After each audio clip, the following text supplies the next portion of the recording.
yugto ng malawakang pagkalat ng mga baril sa bansa. Naglalakad sa eskinita sa kanilang baril. Driver sa kotse. Mahirap itong pigilan dahil may mga nakikinabang, may mga nagpoprotekta. Kung hindi ito mapipigil, sa isang iglap pwedeng magbago ang buhay ng kahit na sino. Tama ka. Kaya patuloy ang pagtaas ng gun-related violence at crime. Saan ba talaga'y binabagsak ang mga illegal firearms na ito? Assalamualaikum. Ito ang tahanan ko at kayo ang pamilya ko. Jalil, Ama, meron akong ipapakita sa'yo. Yan, Datu Rahman Abubakar. Hindi pa rin tumitigil ang sindikato sa pagbabagsak ng mga armas sa dagat na malapit sa atin. Dekada na nagtatrabaho sa gun smuggling syndicate. surrender natin to sa kapulisan. Our mission is to capture and arrest. Hindi natin alam kung sino mapagkakatiwalaan natin sa mga pulis. Hindi tayo pupunta sa islang para pumatay.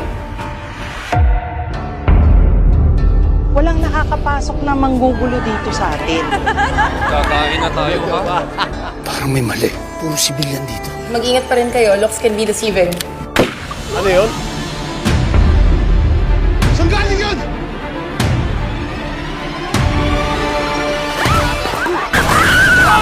Open fire! Giro na to! Wag! Anak, kailangan natin ipagtanto lahat ng pagtanto. Pinapuputukan sa tayo, sir! Oh my God! Hindi to pwede! Hindi to pwede! Bakit nyo ginagawa to? Ama! Hindi kami kalaban! Marami sibilyan ang namatay!